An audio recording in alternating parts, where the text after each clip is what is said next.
Bonjour à tous, bienvenue à notre méditation quotidienne.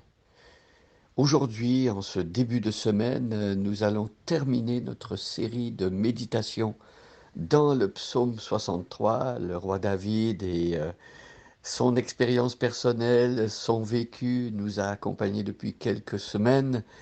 Nous avons vu comment, malgré les épreuves dans sa vie, malgré les difficultés, comment David s'est tourné vers Dieu et comment Dieu l'a relevé, l'a encouragé et l'a remis sur de beaux rails et de bons rails. Et aujourd'hui, nous allons terminer donc cette méditation. Nous nous trouvons dans le psaume 63, l'un des 150 psaumes du recueil biblique. Ce psaume donc écrit par le roi David, ce roi bien-aimé de qui il est écrit dans la Bible qu'il était l'homme selon le cœur de Dieu. Ce n'est pas écrit tellement souvent dans la Bible, ce genre d'affirmation que quelqu'un est selon le cœur de Dieu. Est-ce que ça voulait dire que David était parfait? Pas du tout.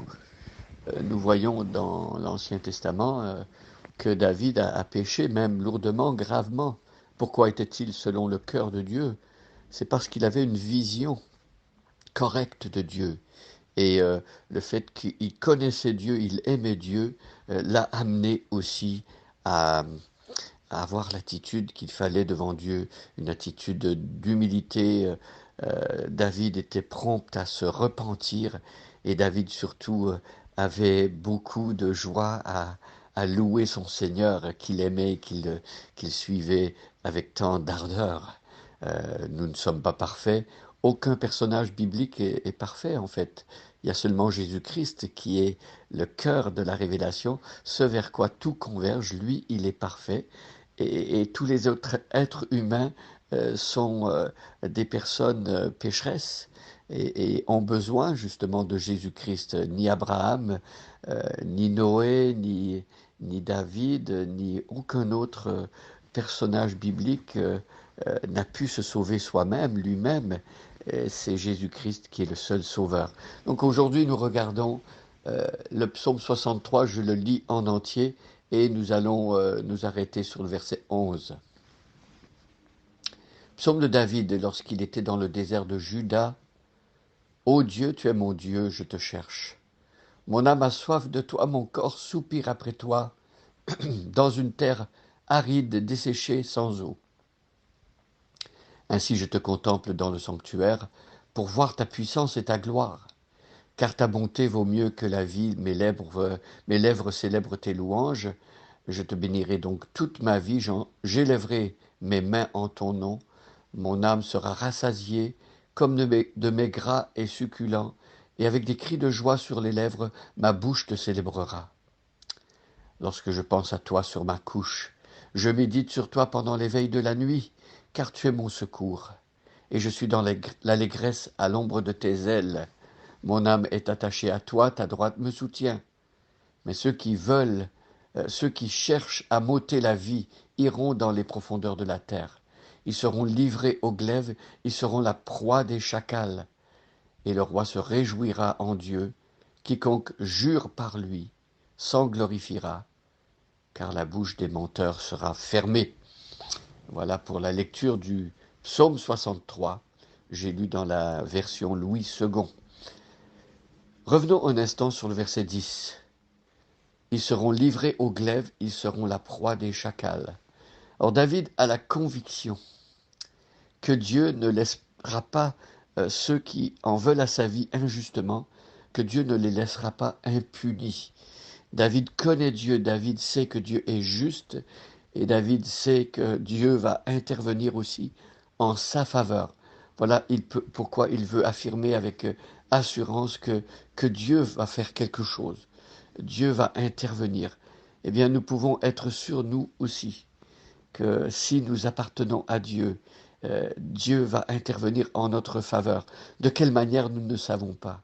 Euh, Dieu agit comme il le veut, quand il le veut, mais Dieu est là pour son peuple. Dieu a pris position pour son peuple et nous voulons prendre position aussi pour Dieu dans notre vie.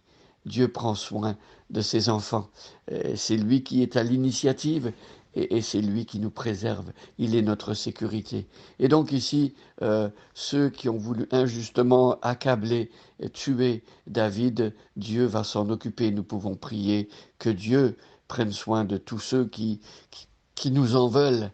Nous ne voulons pas prendre la justice entre nos propres mains et se faire justice soi-même.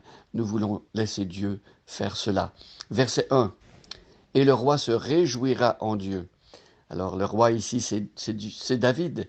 Il va se réjouir en Dieu. Il va se réjouir parce que il est protégé, il est en sécurité entre les mains de Dieu, parce que Dieu va faire justice. David se réjouit de ce que Dieu fait justice. Et David se réjouit parce que c'est Dieu qui prend sa défense. C'est Dieu lui-même qui est son avocat. Mes amis, si Dieu faisait justice aux hommes sans plus, nous serions tous perdus. Mais Dieu est notre avocat. Et Dieu a donné Jésus-Christ qui permet à Dieu, en fait, l'œuvre de Jésus permet à Dieu de rester juste, d'être juste, tout en justifiant l'impie, comme la Bible dit, justifiant le pécheur que nous sommes. Et donc Dieu fait cela lui-même, parce qu'aucun homme n'aurait pu le faire. Et donc David se réjouit en quelque sorte de découvrir le plan de Dieu, de voir comment Dieu agit dans le monde d'une manière parfaitement juste, mais en manifestant aussi sa compassion et sa miséricorde. Alors quiconque jure par lui s'en glorifiera. Donc ici il est question justement de s'aligner sur Dieu, d'accepter le plan de Dieu, d'embrasser l'œuvre de Dieu à la croix. Et David dit que celui qui fait cela, il va s'en glorifier, il va être fier, il va être content d'avoir pris cette décision, d'avoir choisi de vivre pour le Seigneur. Car la bouche des menteurs sera fermée. Oui, un jour, devant Dieu, tous ceux qui mentent, tous ceux qui vont contraire au plan de Dieu, qui n'acceptent pas ce que Dieu a fait, un jour, leur bouche sera fermée. Euh, Notre bouche est fermée lorsque nous péchons. Nous n'avons aucun moyen de nous justifier devant Dieu. Et nous avons besoin que ce soit Dieu lui-même qui le fasse. Alors, euh, si nous ne voulons pas que notre bouche soit fermée devant Dieu au jour du jugement, eh bien, ouvrons cette bouche pour inviter le Seigneur à être au cœur de notre vie. Ouvrons notre bouche pour l'invoquer, pour lui demander grâce et miséricorde.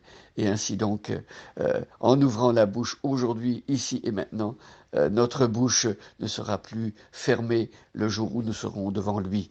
Bonne journée à chacun et à chacune, et soyez richement bénis.